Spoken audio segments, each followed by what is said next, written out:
And welcome in to another episode of Tiger Territory, part of the Foul Territory Network, a Detroit Tigers podcast. I'm Kieran Steckley. With me, as always, is a man who Jim Harbaugh might recognize if he saw him walking down the street. He is Cody Sabanhagen. How you doing?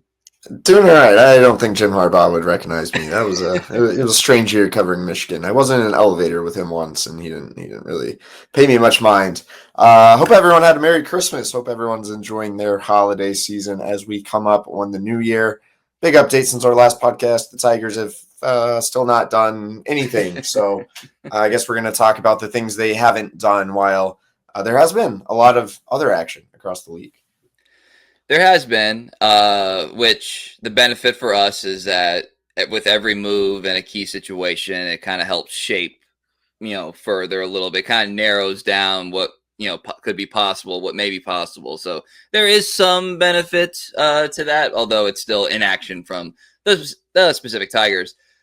I did, however, want to start with sort of an extension of what we talked about last time we were firing up the pods, Cody, which was, talk about like third base options. And there's a name I actually, I say this all the time. I was like, why didn't I get to this? I actually did have this written down. And then, through the course of everything else, I just forgot about it. If we're looking at third baseman and we're looking at sort of the way the Tigers operate, there's a name out there that isn't getting a lot of buzz, but at one point he was one of the hot young players in baseball, and he was in your division, and that's Yoan Moncada, who is currently a free agent, who currently has, like I said, no buzz, but at one time was considered part of this nucleus that was going to torture the Tigers for a decade, right? And he never made an All-Star appearance, but he had that big extension with the White Sox. He's part of the Chris Sale trade, like all this stuff, all this buzz. If you're looking for a right hand, I mean, he switch hits, so there's that. But in terms, a little better from the left side. Yeah. So, but if you're looking for the ultimate buy low, he is 29 years old. The ultimate buy low. Why not throw this guy a minor league deal with an invitation to spring training and just kind of see what happens? This is a situation that would come with zero risk for the Tigers, and you're adding a guy who at one time was considered one of the more talented young players in baseball. So, I don't have a whole lot to say other than sort of why not? Does that make sense? I think it's certainly an interesting idea. It's got to be an interesting idea for all 30 teams if you could get him on a minor league deal. I'd imagine Moncada's going to hold out and hope he can snag a major league contract somewhere, but it comes down to he just hasn't played very much over the past 3 years. One of these guys who's never quite hit his full potential, and a big reason for that is a lack of availability. Only played 12 games in 2024, played 92 games the previous year, and his on-base percentage was only .305 that year. Definitely a good player, definitely still some talent here. A switch hitting infielder in a minor league deal, and if you're not blocking any big-time infield prospects in AAA, I think that makes sense for almost anyone to take a flyer on. I don't think Moncada is necessarily an option you feel good about, but if you're looking for a player to be, oh my gosh, what was the Keston Hiura? If you're looking for this year's Keston Hiura, who was very interesting when the Tigers signed him. Obviously, that didn't really work out or materialize, and he made no impact for the Tigers. But it kind of a similar mold, a really talented guy who maybe, you could still get something more out of. And if you're able to get him kind of on the cheap on a minor league deal, hey, why not? Yeah. And, so just to reiterate some other stats things, this has nothing to do with anything, but I think it's kind of funny. For 4 seasons in a row, he had exactly 1 triple. And that's a very varied amount of games that he played in each 12 games last season. He still managed to get 1 triple. So I just found that kind of funny. He's always been a positive WAR player outside of when he played 8 games for the Red Sox in 2016. So you got 0.3 WAR out of them, or the White Sox did last season in 12 games. That's what was 12 games? Yeah, it was pretty good 12 games, right? So again, the health stuff. I just feel like it's one of those. buy low, like ultimate, like if you get something out of him, like anything would be a positive return on investment. So I just thought I just wanted to throw that out there because it just makes too much sense to ignore. So uh, I think smart front offices tend to do those kind of deals. We saw his teammate go to Tampa Bay on in a similar type situation and Jimenez. So just something out there. Just wanted to put it out in the ether. Main point today, Cody. So we there was an article that came out, I think today, yesterday, one of these days. All the days went together, especially when we got holidays involved, where ESPN kind of identified like one stat that was going to like define each team. And for the Tigers, it was not payroll, although maybe it should be.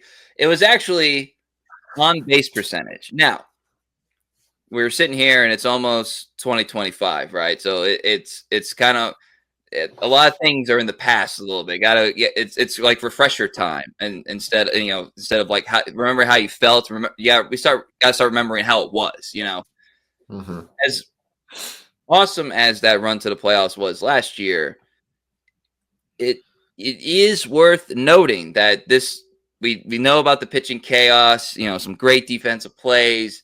We remember some offensive highlights, but the offensive numbers were not some jump that the Tigers rode to the postseason and nearly to the American League Championship Series. But if we take the whole season, the Tigers were a 300 baseball team on base. That was second worst in the American League to only, you guessed it, the Chicago White Sox. And if you look at some of the on-base leaders for the team, you had Riley missed time, Carey missed time, Mark Canha traded. So there's a void and a void-ish in terms of guys that have the ability to get on base. And the reason that sticks out to me even more is because, if you had the second worst on base percentage in your league, that doesn't exactly sound like dominating the strike zone now, does it? So one stat about that real quick. The Tigers, and I think I remember reading this, but again, refreshment time. The Tigers had the worst on-base percentage of a team that made the playoffs since the 1968 St. Louis Cardinals. Wow. That's when it was just pennant winners and all that stuff. So it's even more impressive. And considering that team didn't have a DH to play, so that was the worst since a team that had to put their pitcher out there every single time through the lineup. So problem. That is like a thing that has to be addressed. And as this ESPN article goes, nothing has been addressed in this area so far for the Tigers this offseason. So I have a couple other things that we can talk about players that need to step up. But I read this and I get like glarings in my mind, right? It's like, okay, like if you want an indication that like the same old, the status quo, probably not going to be good enough. That's it. That's your status quo is not good enough stat right there, Cody. Yeah, I was going to say, so are you telling me there's reason to believe that the Tigers offense might not be good enough for them to be legit contenders? The OBP stat is obviously glaring. I know for a fact the Tigers front office would say, well, stop looking at the course of our whole season. We had a very different roster in the second half or post-trade deadline. But even after August 1st, the Tigers OPS, so on base plus slugging, ranked 18th. I think it was 696. You look at all their offensive metrics from August 1st on, they were better. They were middle of the pack at best still. So, you're hoping some of these young players make strides, but I would still argue walk rate, swing and miss, general on-base ability is still a real concern with the makeup of this lineup. As good as players like Kerry Carpenter and Riley Green are, you need guys to get on base a little more. There's one reason I wasn't a fan of bringing in someone like a Jake Burger, like adding a guy who has some pop but a 305 on base percentage. I'm not sure how much that solves for the Tigers. Obviously, you're going to hear it from the front office that they want these internal guys to make strides, and part of that's going to be knowing the strike zone better and all that. But it's a real thing. I mean, you could boil it down to the fate of the 2025 Tigers will end up being as simple as like how much does their on base percentage improve? Because it's a real concern in my mind. Okay, so yes, concern, and then like the 2025 Tigers season boils down to anticipated gains on the likes of a Jace Young, who we talked about a lot last week, and like Trey Sweeney, who is worth a deep dive. We'll do that at some point this offseason. But again, I like to think of narratives that go back and forth. If you say like, yeah, well, it was apparent that everything was going to be good, relying on Jace Young, who played and who had like I had the number in front of me. He had 94 plate appearances. So we're gonna bank the hot corner on Jace Young and Trey Sweeney, who had this awesome stretch and deserves a lot of credit. But there's nothing that tells me like year to year like this is like the guy, like just like track record wise. Although there is some good stuff there, like I said. Colt Keith like having a sophomore surge, like that could be a real thing. But again, we're doing a lot of assuming here, especially when it comes to guys at the plate. So I wanted to identify a couple of dudes that you're gonna need to kind of help fill this void. Like if you're gonna do the internal thing, you're gonna need them to step up a little bit, because like Parker Meadows was like 310 in the times that he had. So it's like, yeah, you want more, but given everything that he went through, I think you're kind of okay with a 310 on base for Parker Meadows the course of 2024. 2025 is a different story, but given what the struggles he had 2024, you'll take that. My mind just kept coming back to J-Hen. Justin Henry Malloy, who, by the way, was hitting dingers over in the Bahamas this week. Yeah, that looked fun. There's some sort of vet, kind of jelly, not gonna lie. The life of being a Major League Baseball player, man, it's pretty good if you can do it. This guy is key for several reasons. Number one of the first, if not the first, one of the first moves of the Harris administration, Joe Jimenez, for Justin Henry Malloy. They slow played his development, and I say that like complimentary, like with purpose, and you look at his numbers. This guy really is like one of those like Brad Pitt, he gets on base guys, because I'm going to read you his minor league track record. In low A, 380, 381, 385. High A, 409, double A, 405, triple A, 414. That's all on base. Like, this guy has a huge track record of getting on base, and we used to joke through your reporting that, he was known as like the ABS, automatic balls and strikes guy in the system. And then he gets to Detroit, and it's, I would say, predictably a little bit more difficult for him, but and leaves us in the regular season thinking, all right, what do we really have here? I don't really know. Is a guy who had a 291 on base and 71 games for the Tigers, but then he goes on that tear in the postseason, and then all of a sudden, like, the hype is back. We talked about this a little bit. Where does he fit in? So he's going to take some grounders and some pick drills at first base. He's still obviously going to have to play some outfield. He has no guaranteed playing time, but he has this track record. His strength is literally your weakness, at least in theory. So for J-Hen specifically, what is going on? Yeah, I mean, here's the thing we're not even talking about. Like, chances are, if opening day were tomorrow, J-Hen is not on the 26-man roster. Like, he's just not, unless you're taking off Winsel Perez or unless you're taking off Spencer Torkelson. Like, and assuming they're going to add another player or two, there's a world where Jace Young and Justin Henry Malloy are not breaking camp with the Tigers. All that said, J-Hen still could be a very important piece of this team.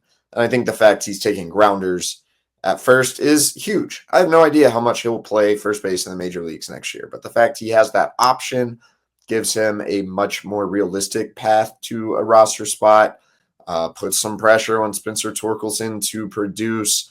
Jahan's going to have some work to do to play on the dirt. Even at first, it sounds like they're concerned that he's just kind of overly mechanical, robotic, like kind of thinks instead of just acts. So that's going to be a work in progress, but I think it's pretty huge. I think the Tigers are doing that. I mean, yeah, it's a way to potentially like optimize lineups, but it's a way to maybe get Jahan on the team because he was probably not going to make the roster if he is kind of a poor left fielder, best used as a DH only. Like he has to be able to play in the field. He has to be able to play on the dirt. If the Tigers don't add at first base, and we're going to get to all the other first basemen that have signed across the league pretty soon, there could be some playing time up for grabs. If Spencer Torkelson doesn't perform, there could be a full-time job up for grabs. And given Jahan's skill set, you see why the Tigers are willing to try this thing at first. We've been asking for it forever. They're finally doing it. Really interested to see what this year holds for Jahan. As good as his offensive profile is, he swung and missed 36% of the time last year. Pitches in the zone. His whiff rate is still really high. So can he adjust a little bit to major league pitching, or will pitchers continue to just go right at him, exploit him in the zone? That's probably the big thing to look for with him offensively. A couple other nuggets there. Carson Kelly was 325 on base in his time with the Tigers last season. So obviously he's out. And your boy Bly Madris, Big fly Bly. 324. Right. Now only 21 still around. It's and still around, brought back. So maybe there's your replacement right there. I was just thinking, it's like, man, it'd be really convenient if Jahan could play manageable third base. Like, it's not going to happen. So it's not even worth talking about. But you go through all, it's like, man, if only. But I bring up the Carson Kelly element to this because, like, there's obviously this year's number 2 guy, or however you want to define it, 1A, 1B, whatever, is going to be Dylan Dingler, another internal candidate, another guy that they're like banking on showing some improvement after getting a little bit of experience in the big leagues. He didn't do a whole lot. 167 batting average, got on base 195 in his 27 games and 87 plate appearances with the Tigers in 2024. But again, you got to look at track record on these things. And he was a 349 on base guy in AAA and 327 on base guy in AA. And he's also, he's a little older, the catcher thing, the slow roll. Like there's some maturity to his game that you would think, like, now that he's gotten his feet wet and he's given a clear established role, like mentally he should be able to prepare for everything, But that's another guy that I identified as, like, if there is, because replacing Carson Kelly is not a nothing burger in terms of projecting this team out, right? He was a valuable piece to the Tigers in the beginning of the part of the season. It's just unfortunate that he was a valuable piece to the time that the team was just not good, or at least not good enough. And then he goes, like, if you had Carson Kelly the whole year, the team would have, maybe made the playoffs with a little bit of breathing room instead of going up to the Friday of the last weekend of the season. So Dylan Dingler is a guy that, there's not like a whole lot of analysis to be had here other than, like, he's going to have to step up. And then Trey Sweeney, another young kid, obviously, he's a career 356 guy on base in the minors, I should say. But as much as we really liked what he did, he was on base at 269 for the Tigers. So again, all this to say, like, it's need with a capital N on these guys being able to kind of figure some things out at the plate. And you start listing all of those, Cody, it actually gets a little daunting for a team that's stated goal from the top is to win the AL Central. Yeah.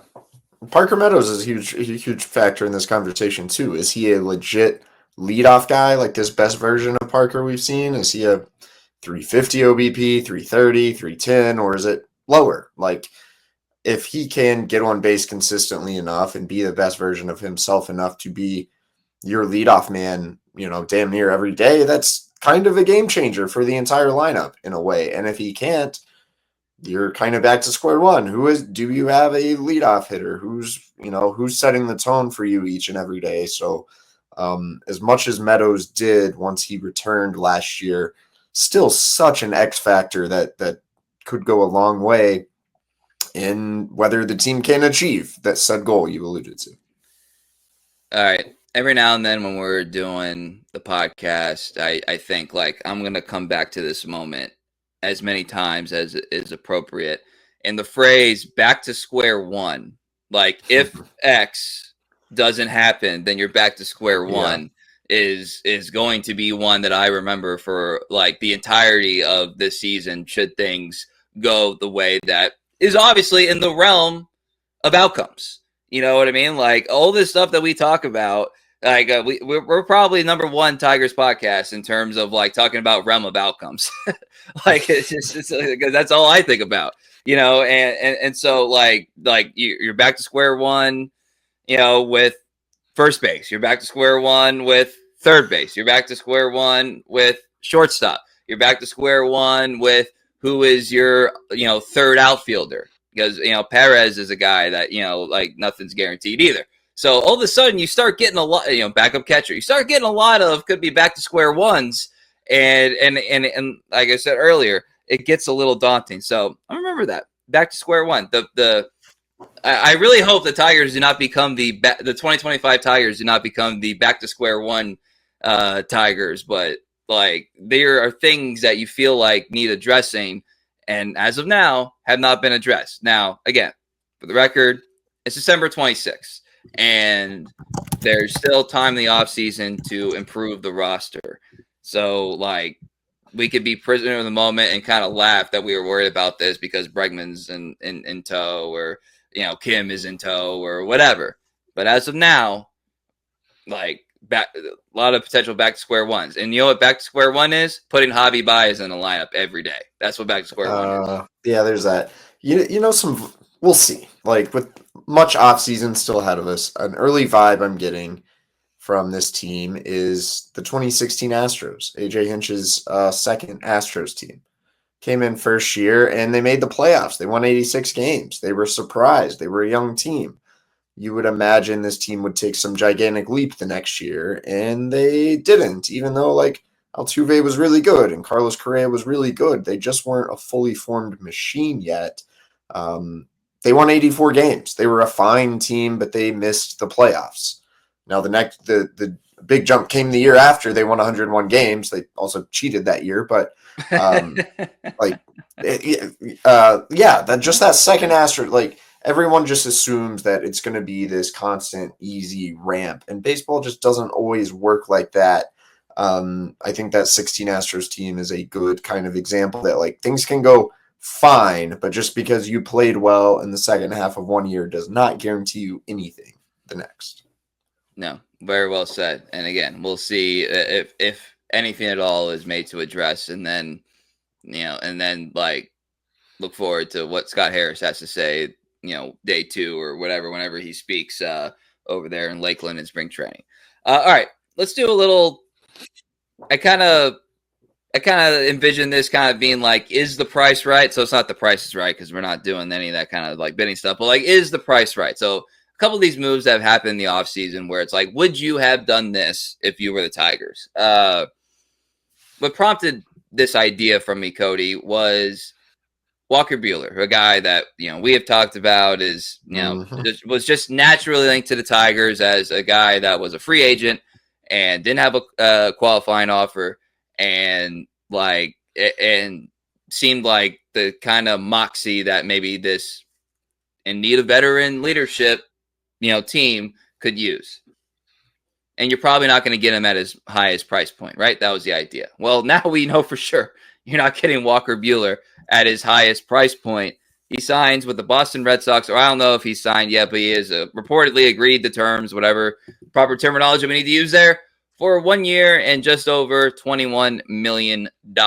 So you have the Alex Cobb, the Prius, the Alex Cobb contract of $115 up to $17 million. And then you have Walker Buehler, one for just over $21 million. I sort of ask, how does this play for you? Is this something that, you saw and you're like, well, the Tigers should have done that? When I saw the price point, I was surprised. I really had been convinced for a long time that Buehler could get a multi-year deal, and maybe he didn't want one. Maybe he doesn't want to do more of the pillow deal and kind of shoot to really reboost his value. But $21.05 million, this is basically the qualifying offer. I was surprised when I saw that number. It seems like something that could have been easily attainable for the Tigers. Supposedly the Tigers really liked Walker Buehler, so you start thinking about it, a little bit surprised they jumped at Alex Cobb and threw him $15 million. I think this is a classic case of two things being true at once, which is a staple here on our podcast. Like, this is a deal that Tigers could have done, and simultaneously, I think Tigers Twitter X has vastly overrated Walker Buehler because of the name brand value. This guy has not pitched very much in 3 years. Going back to 2022, his ERA is well over 4. It's trying to pull it up here. It's 4.75 in his last 140 innings. This guy is not a lock to just be a superstar. So in a way, I can see it. This could be something where maybe the Tigers do not miss Walker Buehler at all. And at the same time, it's really, that's all he got, and you chose 15 mil for an old Alex Cobb. I don't know. That's how I feel about it. I think Alex Cobb might be just fine, and Walker Buehler is vastly overrated. And at the same time, I don't know. It'd kind of be more fun. I think there is a higher ceiling in Walker Buehler for sure. And this seemed like it could have been doable for the Tigers. I mean, I agree wholeheartedly. And again, if I come back to the Moxie stuff, I felt like that's something that could be valuable to this team specifically. And in this case, wasn't a factor, or at least not enough of a factor. Let's kind of group together some of these first base deals. All right, free agency wise. So you got Christian Walker, 360. You got Paul Goldschmidt, 1 for 12. Your boy Carlos Santana, 1 for 12. So the dream is dead there for you, Cody. And you even throw the Bellinger trade in there if you want to, as a guy who could play some first base. The more I thought about it, because the Goldschmidt deal happened while we were recording our last episode, the more I thought about it, the more I was like, I just got a big, why the hell not? If you were going to bring him in for 1 for 12, you could just have him in tow and torque and just be like, hey, we're just going to figure this out. We're just going to figure this out. Y'all are going to figure this out on the field is how it's going to be figured out. And there would be, again, no risk involved. And it would have been a move that, again, you're probably getting a better ROI than potentially even Christian Walker at 3 for 60. You know what I mean? Who is obviously the better player right now. So, it kind of grouped those first base jobs in there, Cody. Would you have done Santana 1 for 12, Walker 3 for 60, Goldschmidt 1 for 12, and then for the Tigers? Yeah, all interesting deals. I guess a reflection of the Tigers' commitment to their young talent. This philosophy, we will see if it works out. But Walker 3 for 60, that's about exactly what I thought he would get. And man, I think that's a pretty attractive deal. Now, that will require forfeiting a draft pick. Walker had received a qualifying offer.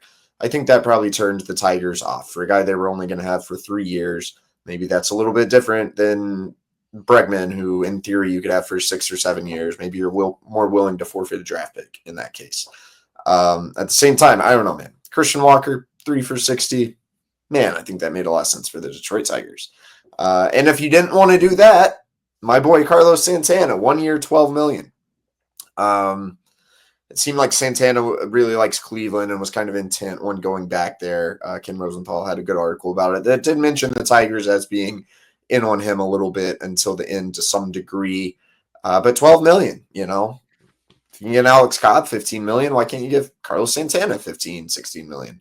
Now, Santana supposedly turned down more money from the Seattle Mariners, so it seems like his allegiance to Cleveland played a big role in this, but that's a guy who I thought made so much sense. And even though I didn't love Goldschmidt as much, you know, he gets pretty much the same deal, 12.5, and I thought he would get a little bit more. Seems like a pretty clear indication the Tigers aren't going to add at first and would rather add at third or you know, do like a Ha-Seong Kim type thing, who's a utility infielder. And I think that, you know, it's nice to have some sort of backup-ish plan with Colt Keith and Jahan playing first, but you're still putting a lot of confidence in Spencer Torkelson, and that still naturally makes me uneasy, especially when some of these deals were not anything astronomical price-wise. Yeah, and especially the 1 year, it's just like, all right, we'll figure it out. Like, you know, you gotta put your big boy pants on, Torque. Like, it's go time. We're not sending you down for 3 months in Toledo again. Like, it's just, that's gonna be hard to come back from for your sake and for our sake. So, that was interesting to me. One that really caught my eye was the Rangers. And, you know, we talked about them with the burger stuff.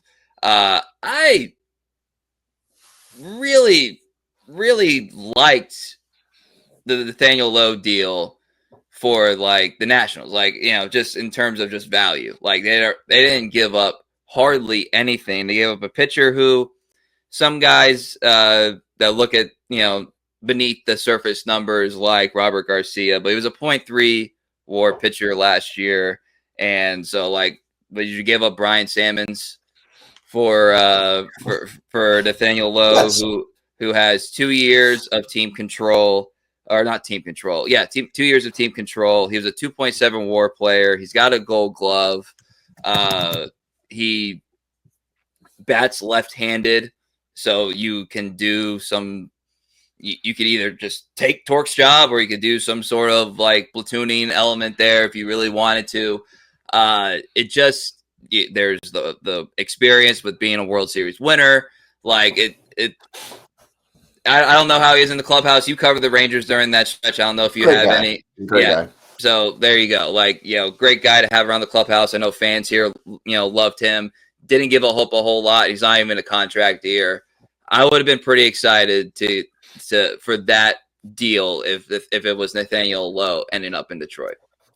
Yeah, for the Tigers here in platoon land, a left-handed bat probably didn't make sense for them. And given we've seen how well this strategy has worked, I'm not sure you can fairly like knock them for that anymore. So just because of the handedness, he probably wasn't the right fit. But at the same time, like, talk about on-base percentage, Lowe's been above 360 each of the past 2 years. He's a much better defender in theory than Spencer Torkelson. Lowe's a really good player. Probably didn't quite make sense for the Tigers. But another thing, like the Nationals, man, they play in a tough division, but people aren't giving them credit. That's like a little bit of a sleeper team to watch, and they're building something pretty good. And I think they got another good piece in Nathaniel Lowe. I'm not going to disagree with anything you said there, especially with the handedness part, but sort of the same thing with the Bellinger thing. It's like, at a certain point, damn it, like, I'm just like, get dudes and figure it out. And it's kind of like that's what the Rangers did, and they won a World Series. Yeah, and get dudes and figure it out, and then, like, you know, because look, 2.7 WAR is 2.7 WAR, no matter what your handedness is, right? You know, so like, and then when the cost is not a whole lot. Nathaniel Lowe, I don't know if I said it, but he's going to make 10.7 this year. So it's obviously, that puts him high up there in the Tigers payroll if he were to be on the Tigers. But it's like, at a certain point, man, I just want some dudes that I know can play, and then we can, and then I have front office structure, I have coaching staff structure to be able to figure it out. It's kind of like this comes back to like, do the Tigers have faith in Spencer Torkelson or not? Because all their words seem to be real lukewarm, but all their actions are like, it's hard. Looks like Spencer Torkelson is going to get 400 plus at bats next year. It's hard to figure out. Lastly, just more of a fun exercise on this, but the Garrett Crochet trade, I wanted to see like what you thought, and then you know, you guys can on X at Cody Stavenhagen, at Kieran _Steckley, at Tiger Territory _ tell us, like, would you do this trade? Now, again, not apples to apples, but the Boston Red Sox gave up their number 4, their number 5, their number 11, and their number 14 prospect for 2 years of Crochet. Obviously, injury risk there, but also really, really high ceiling with that deal. Bryce Rayner, Jace Young, Troy Madden, and Ty Madden. Troy Melton. Melton, sorry. I couldn't read my own handwriting. Troy Melton, Ty Madden, Bryce Rayner, Jace Young. How would you feel about that trade? 2 years of Crochet. Man, that's a trade I would do in a video game. Don't know if I do it in real life. Man, like, Crochet is fun. Think about it. Skubal, Crochet, same rotation. At the same time, I think given the perceived strength the Tigers have in the pitching department, it just doesn't quite make sense to me to give up that caliber of young assets, especially I think Bryce Rayner, who you're kind of hoping becomes your franchise shortstop, a position that has been a void for a long time around here. I think if you take Rayner out of that deal, I would do it. But then the White Sox probably wouldn't want to do it. So that's where you run into trouble with these things. Really interesting idea, fun idea to add Crochet to this rotation. Not sure it's the best use of assets for the Tigers where they are right now. So the big headline for that trade was that the Red Sox didn't give up a quote-unquote top 3 prospect. Technically, the Tigers' like number 1 prospect right now is Jackson Jobe, who is basically not a prospect anymore, unless go back to our discussions about how the Tigers could use that. But for my mindset, he's not a prospect anymore. So that would make Rayner the 3rd prospect, and that you could bump everybody up. Young, Lorenzo, Melton, and Ty Madden. I think you do that. So there you go. That just moves the numbers a little bit. So that's about all I got, Cody. That's all I got here on a December 26th with no roster moves to be had. Anything else for you? No, that's it. All right. Well, you can follow him at Cody Stavenhagen. I'm at Kieran _Steckley. Our pod page is at Tiger Territory _ Apple, Spotify, wherever you listen to your podcasts. Please subscribe and rate and review, and do the same, please, on YouTube. Subscribe to our YouTube page so that you can be up to date on all of our latest content. So for Cody Stavenhagen, I'm Kieran Steckley. Everybody have a great day.